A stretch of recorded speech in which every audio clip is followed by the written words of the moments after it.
Railway group D की परीक्षा में पूछे जाने वाले फिजिक्स के अति महत्वपूर्ण प्रश्न। पहला प्रश्न है दोस्तों, यदि किसी प्रतिबिंब का आवर्धन -0.65 है तो उस प्रतिबिंब की प्रकृति क्या होगी। दोस्तों जब आवर्धन माइनस में होता है तब इसका जो प्रतिबिंब बनता है वास्तविक, उल्टा और छोटा बनता है। दूसरा प्रश्न देखते हैं दोस्तों, एक साधारण आवर्धक ग्लास में निम्न में शामिल होता है। तो दोस्तों क्या क्या शामिल होते हैं, तो इसका सही उत्तर हो जाएगा छोटी फोकल लंबाई की उत्तल लेंस। अगला प्रश्न देखेंगे दोस्तों, आभासी और सीधी छवि के लिए दर्पण का आवर्धन कैसा होना चाहिए। तो दोस्तों दर्पण का आवर्धन जो है धनात्मक होना चाहिए। अगला प्रश्न है दोस्तों, श्वेत प्रकाश का वह घटक जिसका अपवर्तनांक अधिकतम होता है वह कौन सा रंग होता है। दोस्तों वह जो है बैगनी रंग होता है। अगला प्रश्न देखते हैं दोस्तों, निम्नलिखित में से कौन से बिंदु हमेशा लेंस के मुख्य अक्ष पर स्थित होते हैं। तो दोस्तों इसका सही उत्तर हो जाएगा प्रकाशिक बिंदु जो है यह मुख्य अक्ष पर हमेशा स्थित होता है। अगला प्रश्न है दोस्तों, जब हम पानी से भरे स्विमिंग पूल के फर्श को देखते हैं तो ऐसा प्रतीत होता है कि वह उसकी डैश है। दोस्तों इसका सही उत्तर हो जाएगा वास्तविक गहराई से कम गहरा जो है प्रतीत होता है। अगला प्रश्न है दोस्तों, जब प्रकाश किरण सघन माध्यम से विरल माध्यम में प्रवेश करती है तो क्या होता है। तो दोस्तों वह अभिलंब से दूर झुक जाती है। अगला प्रश्न है दोस्तों, सूर्य से आने वाली किरणें वायुमंडल द्वारा अपवर्तित होती हैं, इसके कारण आभासी सूर्यास्त वास्तविक सूर्यास्त से लगभग डैश होता है। तो दोस्तों जो आभासी सूर्यास्त होता है वह वास्तविक सूर्यास्त से लगभग 2 मिनट बाद होता है।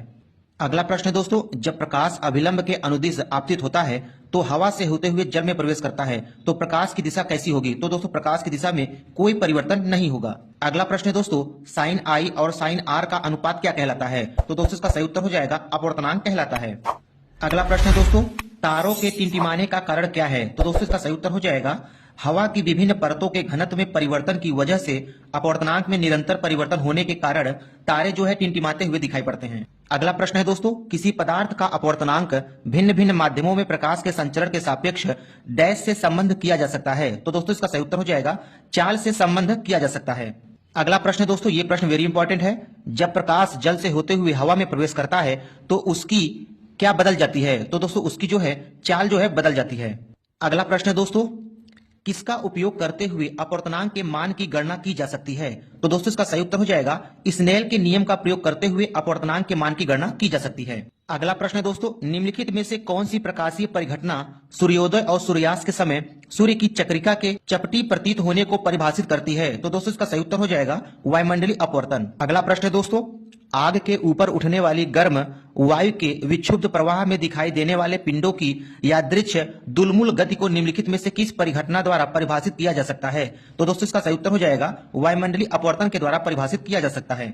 अगला प्रश्न है दोस्तों, बैगनी, हरा, नारंगी और पीले रंगों में से किस रंग का अपवर्तनांक सबसे कम होता है। तो दोस्तों इसका सही उत्तर हो जाएगा नारंगी रंग का अपवर्तनांक सबसे कम होता है। अगला प्रश्न है दोस्तों, रात्रि में तारे डैश के कारण टिमटिमाते हुए दिखाई देते हैं। तो दोस्तों इसका सही उत्तर हो जाएगा तारों के प्रकाश के वायुमंडलीय अपवर्तन के द्वारा। अगला प्रश्न है दोस्तों, यदि अपवर्तनांक का मान बढ़ता है तो क्या होता है। दोस्तों जब अपवर्तनांक का मान बढ़ता है तो प्रकाश की दिशा में विचलन बढ़ जाता है।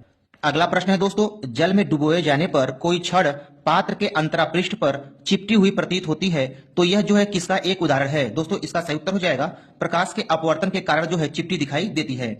अगला प्रश्न है दोस्तों, बारिश की बूंदों के माध्यम से सूर्य के प्रकाश के अपवर्तन के कारण एक इंद्रधनुष देखा जाता है तो इसका अर्थ यह है कि। तो दोस्तों इसका सही उत्तर हो जाएगा सूर्य की रोशनी बहुरंगी है। अगला प्रश्न है दोस्तों, वायुमंडलीय अपवर्तन के कारण क्षितिज के निकट देखे जाने पर किसी तारे की आभासी स्थिति उसकी वास्तविक स्थिति से थोड़ी क्या होती है दोस्तों, ऊंची होती है और यह आभासी स्थिति बदलती रहती है जिसके परिणाम स्वरूप तारे टिमटिमाते हैं। अगला प्रश्न है दोस्तों, एक चम्मच जो टेढ़ा दिखाई देता है किसका उदाहरण है। दोस्तों इसका सही उत्तर हो जाएगा अपवर्तन का उदाहरण है। अगला प्रश्न है दोस्तों, किसी भी माध्यम का पूर्ण अपवर्तक सूचकांक हमेशा कितना होता है। तो दोस्तों इसका सही उत्तर हो जाएगा 1 से अधिक होता है। और दोस्तों अपवर्तनांक का सूत्र क्या होता है, निर्वात में प्रकाश की चाल बटे माध्यम में प्रकाश की चाल होता है। अगला प्रश्न है दोस्तों, हीरा का निरपेक्ष अपवर्तनांक कितना होता है। तो दोस्तों हीरा का निरपेक्ष अपवर्तनांक 2.42 होता है। वायुमंडलीय अपवर्तन के कारण सूर्योदय और सूर्यास्त में लगभग डैश तक की देरी हो सकती है। तो दोस्तों इसका सही उत्तर है 2 मिनट तक की देरी हो सकती है। अगला प्रश्न है दोस्तों, सूर्य के वास्तव में क्षितिज के ऊपर से गुजरने और हमारे द्वारा पृथ्वी पर इसकी छवि देखे जाने में सक्षम होने के बीच का समय अंतराल कितना है। तो दोस्तों इसका सही उत्तर हो जाएगा 2 मिनट का समय अंतराल है।